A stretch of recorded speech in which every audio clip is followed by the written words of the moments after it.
말씀입니다.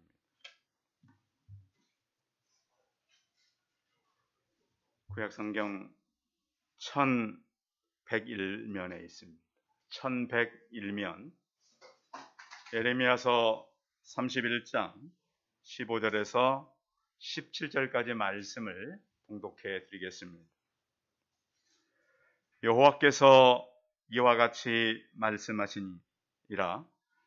라마에서 슬퍼하며 통곡하는 소리가 들리니 라헬이 그 자식 때문에 애곡하는 것이라. 그가 자식이 없어져서 위로받기를 거절하는도다. 여호와께서 이와 같이 말씀하시니라. 내 울음소리와 내 눈물을 멈추어라. 내일에 싹을 받을 것인즉 그들이 그의 대적의 땅에서 돌아오리라. 여호와의 말씀이니라. 너의 장래에 소망이 있을 것이라. 너의 자녀가 자기들의 지경으로 돌아오리라. 여호와의 말씀이니라. 아멘.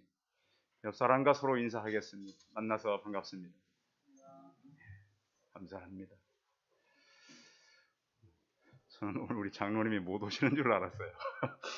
지난달에 오셨을 때 10월 마지막 주에 오셨어요. 그랬더니 여전히 오셨습니다. 역시 교회는 장로님이 오셔야 이렇게 더 밝아 보이고 더 이렇게 우리 안에 흐르는 여러 가지 정감 있는 모습들이 있는 것 같습니다. 교회만 되면 자주 오십시오, 장로님. 오늘은 우리가 같이 나누려고 하는 얘기는 예레미야 선지자의 이야기입니다. 교회를 조금 다니신 분들은 잘 알듯이 예레미야는 무엇의 선지자? 그렇습니다. 눈물의 선지자. 참 하나님께서 이렇게 보는 선지자들 가운데 예레미야처럼 참 극한 상황, 실제적으로 자기 눈앞에서 얼마나 많은 글로 다 쓸 수 없는 그런 일들이 벌어지는 것을 목격하고 또 그 전에 그런 일이 생길 것을 먼저 인지하고 백성들에게 그렇게 말했지만 듣지 않았습니다. 예루살렘에서 가까운 이 7km 정도에 떨어진 장소가 바로 아나돗이라고 하는 지역인데 이곳에서 예레미야는 태어났습니다. 그는 대제사장을 지냈던 아비아달의 후손입니다. 그러니까 요즘 같으면 성골 출신입니다. 계속해서 이제 그 당시에는 제사장들이 주로 이제 주의를 감당했으니까 그러면서 믿음의 뿌리가 있는 그 가정의 자녀로서 선지자가 되었습니다. 무엇보다 선지자로서의 그 일을 하면서 왕들의 행위 또 이런 정치하는 이 일 가운데 벌어진 일들을 잘 알 수 있는 그런 선지자가 바로 예레미야였습니다. 그는 하나님께서 그를 불렀을 때에 첫 고백이 하나님 나는 슬픕니다. 여러분 하나님 불렀으면 기뻐해야 되는 거 아닌가요? 하나님께서 어떤 일을 맡겼으면 내가 드디어 하나님의 사람으로 일을 하게 됐구나. 그런데 예레미야는 하나님 참 슬픕니다. 그런데 우리가 이제 뭘 잘 모르면은 그럴 수 있죠. 그런데 그때 예레미야의 나이가 굉장히 어리고 젊었습니다. 성경의 표현에 하면 나는 아이라. 그래서 아마 추측하기는 10대 후반이나 20대 초반. 그래서 자기 자신을 나는 너무 어린데 하나님 왜 어린 저를 부르셨습니까? 이 말씀인 거예요.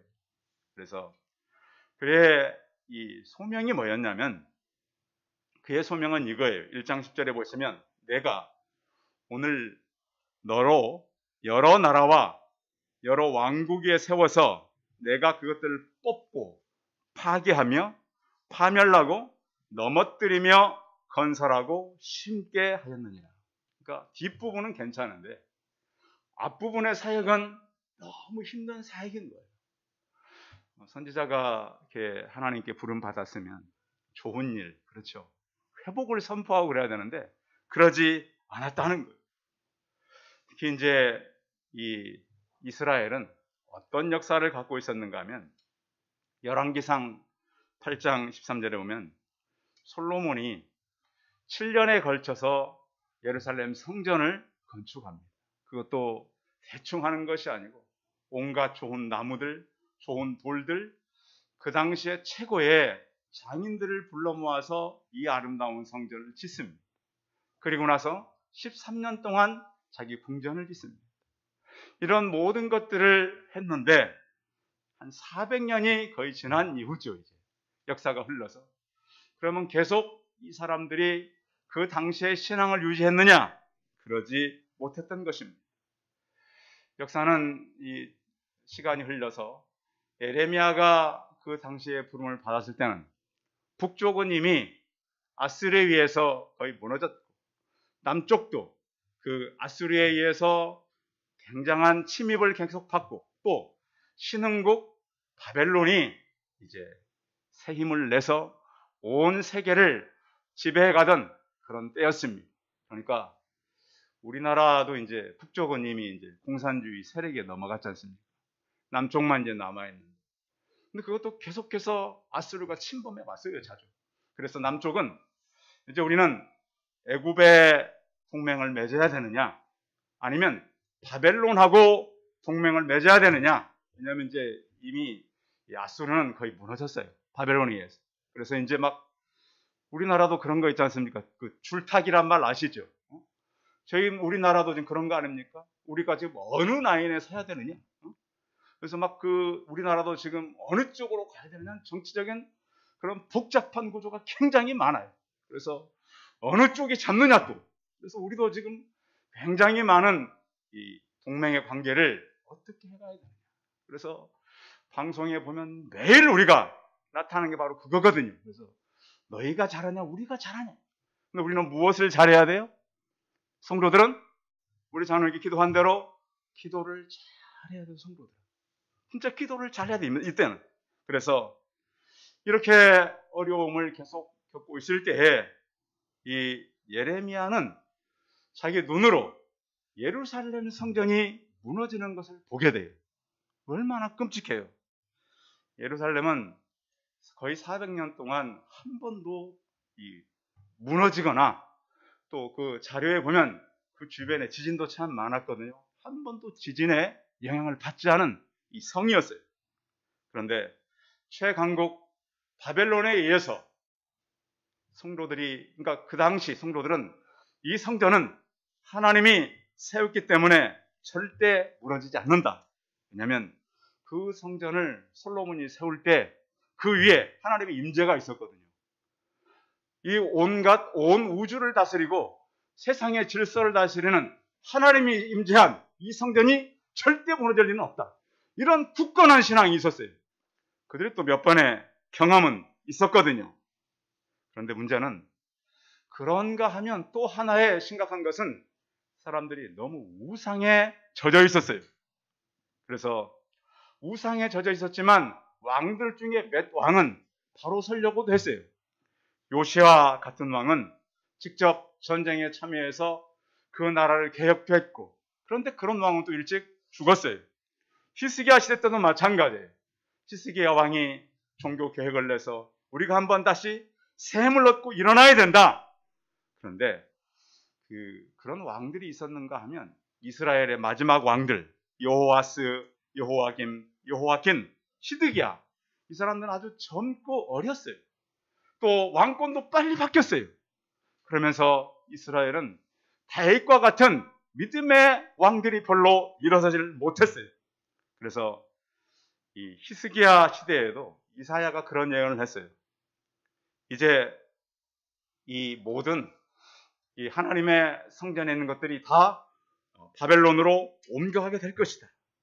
그리고 문제는 이 백성이 너무 패역했고, 패역했다는 말은 도리에 어긋났고 불순하게 되었다라고 하는 거예요.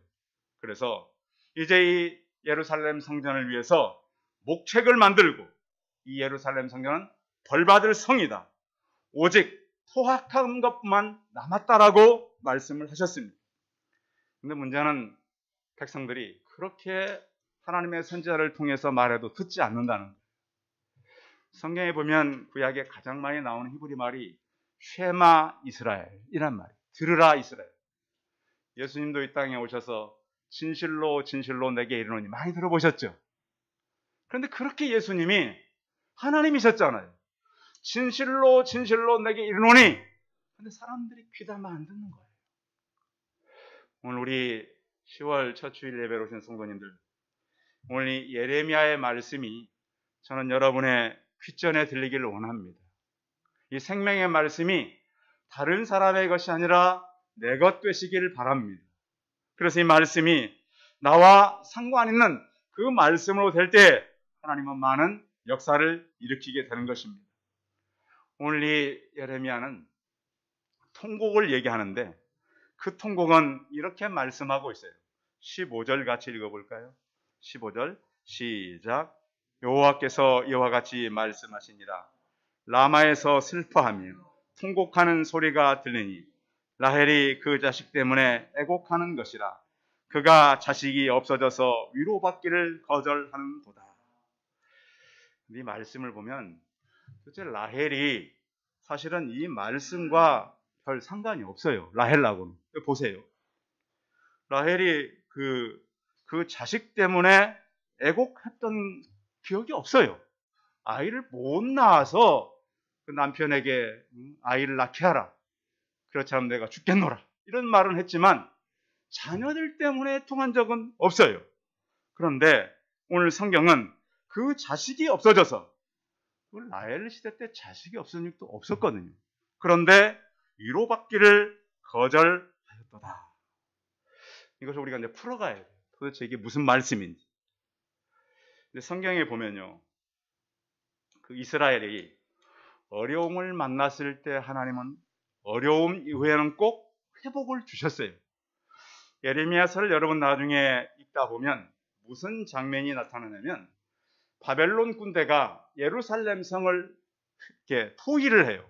그때에 하나님께서 예레미야에게 이런 말씀을 하세요. 너는 아나돗에 있는 밭을 사라. 여러분 생각해 보세요. 지금 가까운 일본이나 중국 군대가 와가지고 지금 우리나라를 포위했어요. 그때는 땅을 살 때입니까? 어때요? 시기적으로 맞아요? 틀려요. 지금 다 무너졌어요. 무너져가지고 이제 이쪽만 무너지면 최후 들어오면 끝이에요. 그런데 하나님 예레미야에게 너 친척에 가서 밭을 사라. 하나님 지금 밭 살 때니까 이렇게 해야 됩니까?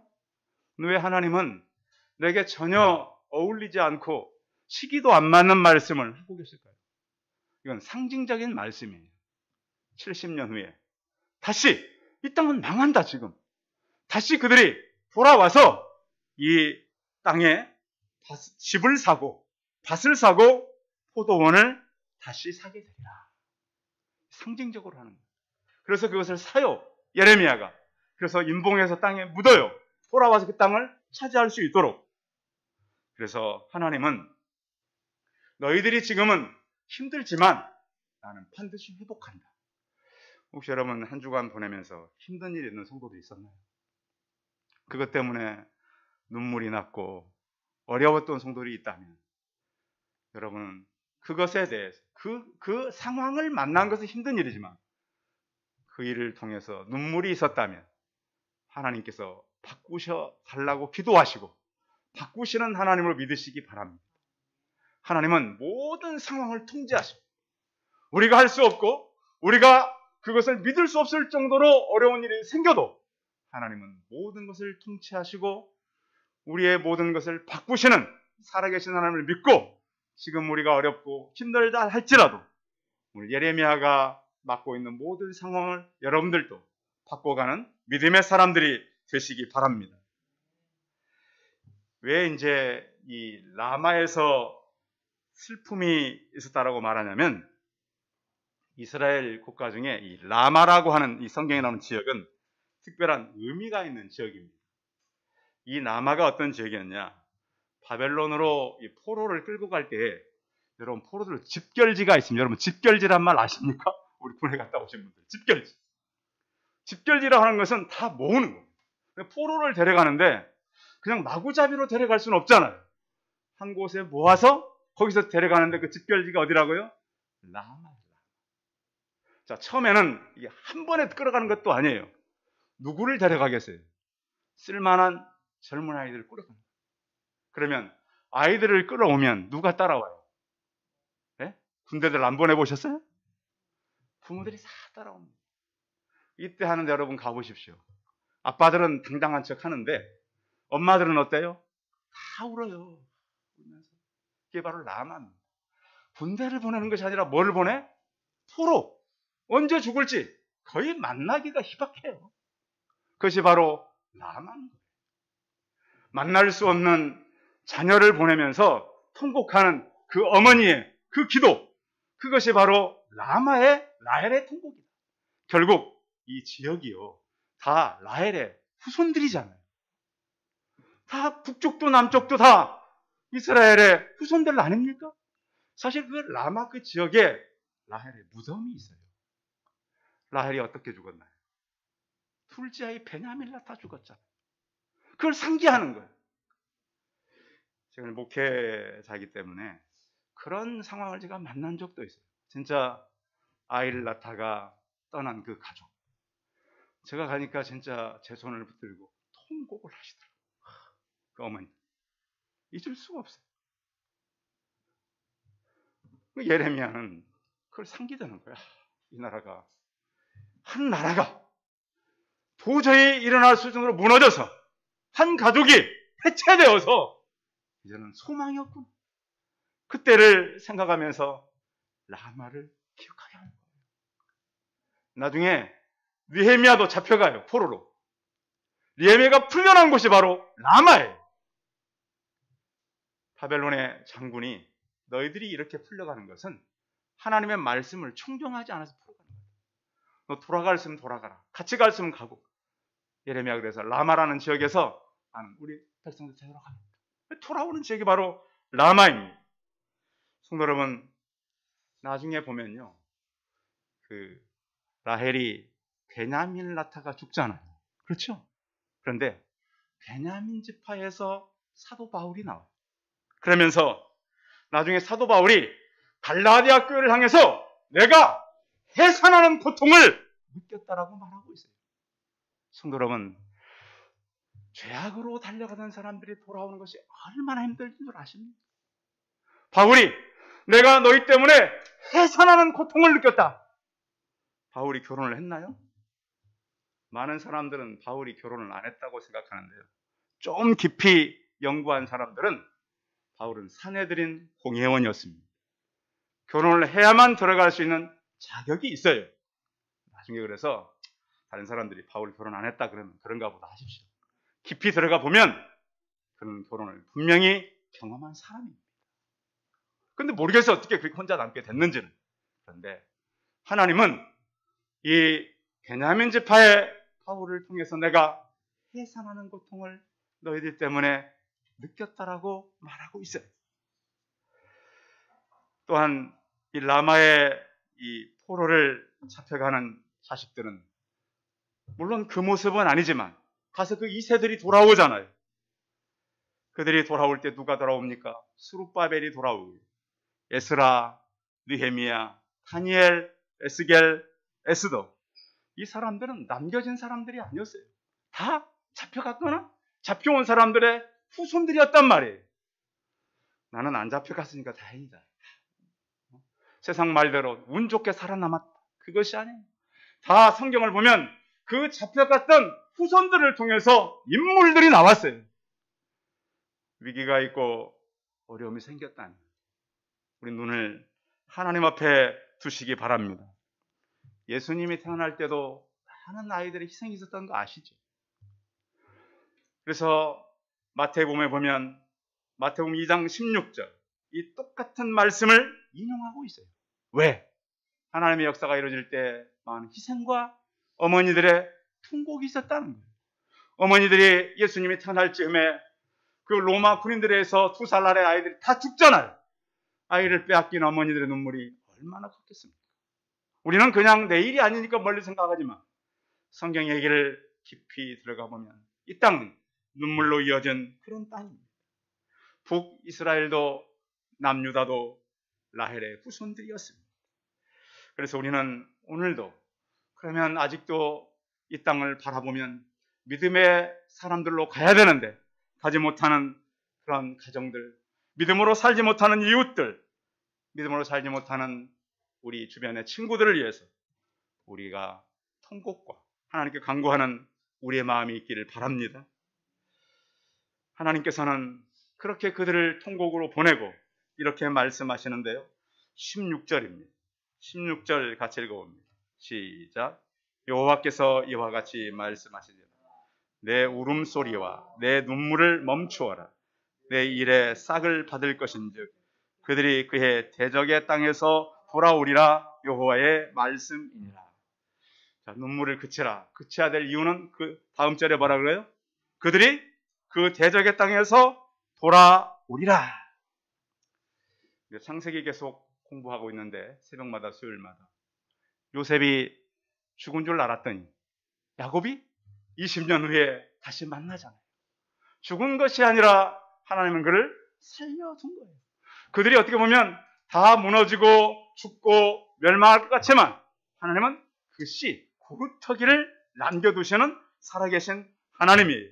그래서 라마는 슬픔의 땅이지만 그 슬픔의 눈물의 열매를 거두는 그런 땅이 된다라고 한 것입니다. 성도 여러분, 통곡은 어떻게 보면 우리가 지금 그 원리적으로요. 여러분, 눈물이 어떻게 열매가 있을까요? 저는 이 본문을 보면서 씨를 뿌리면 열매는 있지만 눈물이 열매가 있을까요? 이게 진리예요. 성경의 진리는 원통한 일, 힘든 일을 만났을 때 사람은 눈물이 나는 게 정상이에요. 그러면 그 눈물을 그냥 하나님은 보고 지나가는 것이 아니라 무엇을 거둔다? 열매를 거둔다. 제가 언젠가 우리 젊은 청년 한 번 이렇게 전도해가지고 왔는데 엄마가 데려왔었어요. 교회 마당까지 왔다 도망쳤어요. 엄마가 그 청년을 보면서 저놈의 새끼 기도 제목이라고 어머니 말 표현대로 이렇게 막 우시더라고. 속상하시죠. 여기 교회 마당까지 왔는데 어머니도 있고 나도 있는데 도망가 그 자리에서. 근데 그 청년이 변하더라고요. 그래서 저는 그걸 봤어요. 저 눈물은 열매를 맺는구나. 열매를 맺는구나. 그래서 때로 가정을 보면 아버지의 호통보다는 어머니의 눈물이 더 많은 열매를 맺습니다. 어머니의 잔소리보다는 아버지의 눈물의 한마디가 자녀들에게 깊이 남는 것입니다. 하나님은 그 참담한 젊은이들, 예레미야가 이 말을 전할 때 끌려가는 그 청년들은 얼마나 참담했을까요? 대한민국을 요즘 우리 젊은이들이 헬조선 그런 얘기도 하고 참 어려운 건 알아요. 그런데 우리는 그 어려움 속에서 무엇을 하느냐, 그 어려움 가운데 우리가 하실 일이 무언가. 하나님은 그 백성들을 버려두시 아니하시고 반드시 살리는 하나님, 그 하나님이 살리시되 살려서 돌아오게 하시는 하나님인 거예요. 요즘엔 사람들이 성공하는 방법을 많이 글로도 쓰고 책으로도 내잖아요. 어떻게 하면 저희 같은 경우는 목회에 성공하는가. 그런데 제가 볼 때는 진실로 하나님 앞에서 그 흐르는 눈물로 목회하는 목회자들은 많이 일어났어요.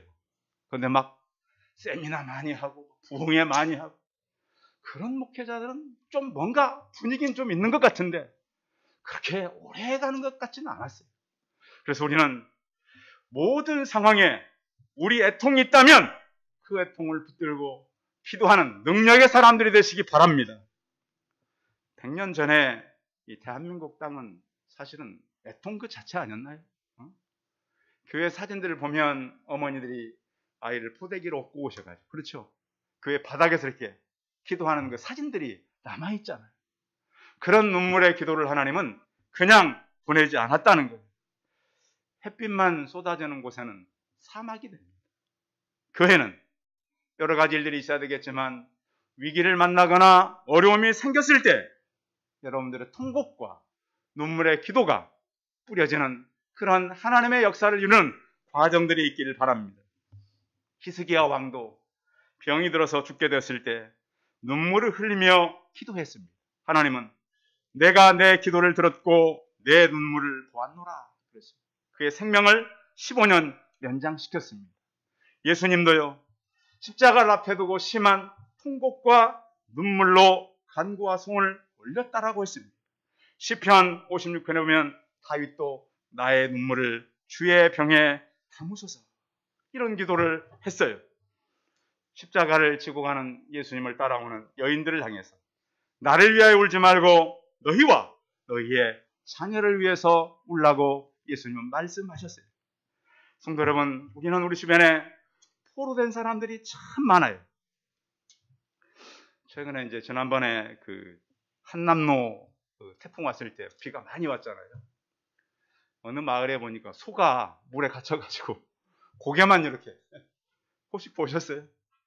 그래가지고 신문 그 제목이 뭐냐면 그 소 사진 찍어가지고 10년 감수했소. 그래서 참 그 자막 단계 재밌어요. 10년 감소했소. 구했거든요, 소를. 우리 환경이 이렇게 물로, 시험으로, 위기로 막아지면 고개는 들 수 있잖아요. 하나님을 바라보시기 바랍니다. 하나님, 이 상황 내가 모든 게 막혔습니다. 앞으로도 뒤로도 왼쪽으로 오른쪽으로 갈 수 없습니다. 욥처럼 극한 상황이 되었습니다. 하나님, 나를 보호하시고 나를 이끌어 주옵소서. 이런 또 우리 주변에 보면 죄 때문에 포로가 된 사람이 얼마나 많아요. 죄가 죄인 줄 모르고 악한 습관, 중독, 거짓말, 도박, 음란 이런 것에 붙잡혀 있는 사람들이 참 많아요. 그들이 돌아올 수 있도록. 그런데 그들을 이렇게 보면 사단의 포로인 사람들이 참 많잖아요. 무당들이 나와가지고 가짜 무당 말고 진짜 강신무들이 하는 얘기를 들어보십시오. 얼마나 많은 사람들이 귀신의 세력에 붙잡혔는지 몰라요. 우리는 그것을 믿는 사람은 분별해내야 돼요. 저 말하는 것이 하나님께 붙잡힌 건가? 사단에 붙잡힌 건가? 왜냐하면 성경은 분명히 그때 너희가 그 가운데 행하여 이 세상 풍속을 쫓고 공중 권세자 원자를 따랐으니 곧 지금의 불순종의 아들들이라 이렇게 말씀하고 있기 때문에 믿는 성도들은 세상을 밝히 보고 사람들이 어디에 묶여 있는가를 분별해내는 성도들이 되시기 바랍니다. 그래서 그들이 돌아올 수 있도록 하는 일이 바로 우리 일이라고 하는 거예요. 마지막 세 번째는 장래의 소망인데요. 17절 읽어봅니다. 17절 시작. 너희 장래에 소망이 있을 것이라. 너희의 자녀가 자기들의 지경으로 돌아오리라. 여호와의 말씀이니라. 어제가 국군의 날이었죠. 여러분, 왜 10월 1일이 국군의 날인지 아십니까? 잘 모르시죠? 그 이유는 그거예요. 그쪽 전에 우리가 38선이 있었잖아요. 거기를 맞았던 이 군인들이 38선을 뚫고 북진한 날이 바로 10월 1일입니다. 10월 1일은 그래서 국군의 날입니다. 6.25 때 얼마나 많은 우리가 희생이 있었어요. 그렇죠? 그리고 그때 어머니들이 얼마나 많이 탄식했어요. 그런데 어제 국군의 날 행사 보니까 참 우리나라 국방력 많이 좋아졌더라. 많이 든든해졌더라. 그래서 우리는 지금의 어떤 우리가 또 다른 위기가 온다 할지라도 또 어떤 문제가 온다 할지라도 그것을 어떠한 모습으로 이겨가는가는 중요하죠. 우리는 상황 속에서 멈출 때가 참 많아요. 힘들어지고 어려워지면 하나님도 멀어지는 거예요. 그런데 오늘 예레미야는 그 나라가 불타고 멸망하고 후손들이 끌려가는 가운데 그들은 돌아온다. 회복된다. 장래에 소망이 있다 라고 말씀하고 있는 것입니다. 히브리서 12장 2절에 보면 믿음의 주요 온전케 하시는 예수를 바라보자. 그는 그 앞에 있는 기쁨을 위하여 십자가를 참으사 부끄러움을 개의치 아니하시더니 하나님 보좌 우편에 앉으셨느니라. 예수님도 많은 고난이 있었고 예수님도 참 사람의 몸을 입고 오셔서 이길 수 없는 상황을 많이 겪어야 했습니다. 성도 여러분, 사람 의지 않기를 바랍니다. 사람 의지하지 마시고 하나님 의지하십시오. 개인적인 많은 절망이 있을 수 있어요. 어떤 분들은 건강검진하러 갔다가 절망하고 어떤 분들은 사업하다가 절망하고 어떤 분들은 가정을 이끌다가 절망하고 그런데 하나님은 그 절망 속에서 장래의 소망을 우리에게 선포하고 있습니다. 시편 126편 5절에 보시면 눈물을 흘리며 씨를 뿌리는 자는 기쁨으로 거두리로다. 그들이 포로로 갔다 돌아왔을 때 현실은 너무 비참했어요. 그런데 하나님은 너희를 통해서 다시 회복시킬 거다. 하나님은 스스로 속이지 말라 그랬습니다. 하나님은 업심여김을 받지 아니하시나니 사람이 무엇으로 심든지 그대로 거두리라 그랬습니다. 신앙생활은 좁은 길로 들어가는 길입니다. 또 우리가 하나님 편에 서서 하나님을 선택하는 것이 바로 신앙입니다. 오늘 예레미야가 소개하고 있는 라마의 통곡, 그걸로 하나님은 다시 그들의 통곡을 듣고 돌아오게 하고 그 눈물이 장래의 소망이라고 말씀하고 있습니다. 우리는 새생명잔치를 몇 주 앞에 두고 있습니다. 아직도 돌아오지 못하는 그런 이웃들, 돌아와야 될 사람들, 그들을 바라보며 여러분의 통곡이 있기를 바랍니다. 기도하겠습니다. 전능하신 하나님, 우리 주변에는 돌아와야 될 사람들이 참으로 많습니다. 라헬이 라마에서 그 자식들이 없어졌으므로 위로받기를 거절한 것처럼 하나님, 이스라엘은 예레미야 시대에 불탔고 망했고 포로로 잡혀가야 했습니다. 그러나 하나님은 그들을 기억하셨고 다시 돌아오게 하셨으며 자기들의 지경으로 올 것이라고 말씀하고 있습니다. 전능하신 하나님, 우리 성도들이 땅에 살면서 어디에 눈을 두어야 합니까? 무엇을 바라봐야 합니까? 세상은 1세기 때나 지금이나 예루살렘이 멸망할 때나 큰 차이가 없습니다. 하나님, 중요한 건 우리가 무엇을 뿌리며 가야 하는지를 알게 하여 주옵시고, 때로 우리 성도들의 통곡과 눈물과 한숨이 있다 할지라도 그것을 하나님 앞에 눈물로 뿌릴 때 그것은 분명히 열매 맺는 걸 아시고, 어떠한 일을 만나도 무슨 일이 있다 할지라도 주 앞에 나아가 하나님 앞에 우리의 기도가 멈추지 아니하고, 상황에 저희가 흔들리지 아니하고, 현재 저희가 묶이지 아니하고 하나님을 바라보며 이 모든 상황을 바꾸실 하나님을 바라보며 주변에 아직도 포로에 붙잡혀 있고 아직도 죽어가는 그 영혼들을 향한 통곡과 눈물을 통하여 영혼들이 돌아오는 복을 얻게 하여 주옵소서. 주 예수 그리스도의 이름으로 기도하였습니다. 아멘. 광고 말씀 드리겠습니다. 예배 참여한 성도님들 환영하고요. 우리가 10월 새생명잔치 2년 동안 하지 못했기 때문에 우리가 과거에 해오던 것들이 이제 여러 가지로 좀 바꾸기도 하고 그렇게 할 줄 믿습니다. 26일부터 28일까지는 저녁 8시 기도회가 있습니다. 집이 머신 분들은 실시간으로 참여하셔도 됩니다. 그래서 가까운 분들은 오셔서 기도에 참여하시면 되겠고요. 새벽기도 수요예배 여러분들 좀 많이 들어오시는 것 같아요. 그래서 여러분들이 열심히 들어오니까 주변 사람들도 여러분들이 이렇게 다른 사람들 연결해서 그런지 많이 들어오는 분들이 참 많아요. 그래서 오셔서 예배에 참여하시고 또 우리가 주변 이웃들을 많이 살리고 교회 전도를 위해서 기도해 주시면 감사하겠습니다. 찬송 352장 같이 찬송하겠습니다.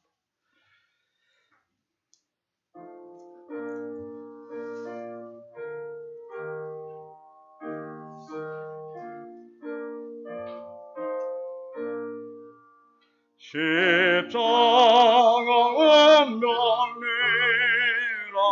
주 위에 일어나 기들고 앞서 나가 담대히 싸우라. 주께서 승천하고 영광을 얻도록 기근대 거느리사 이기게 하신네. 십자가 운명비라 주 위에 일어나 기나팔 소리 듣고 곧 나가 싸우라. 수 없는 원수 앞에 주 따라갈 때 힘을 주사 강하게 하시네. 십자가 운명 들아 주 위에 일어나 내 힘이 모욕하니 주 권능 믿으라. 복음의 앞주에 있고 능히 노하면서 너 맡은 자리에서 충성을 하라. 십자가 운명리라 주 위에 일어나 이날에 접전하고 국회가 무르라. 지응전한 군사들은 영생을 얻으며 영광의 주와 함께 왕노릇 하리라. 아멘. 이제는 우리 주 예수 그리스도의 은혜와 하나님 아버지의 무한한 사랑과 성령의 교통하심, 눈물의 열매를 말씀을 통해서 우리가 듣고 어떤 원통한 일이나 극심한 통곡할 일이나 어려운 일이 있다 할지라도 우리의 눈물을 통해서 열매 맺게 하시는 그 하나님을 바라보고 오직 믿음으로 살기를 소원하는 우리 성도들의 머리머리 이해와 가정과 자녀들과 일터 사업터 위에 이제부터 영원토록 함께 있을지어다. 아멘.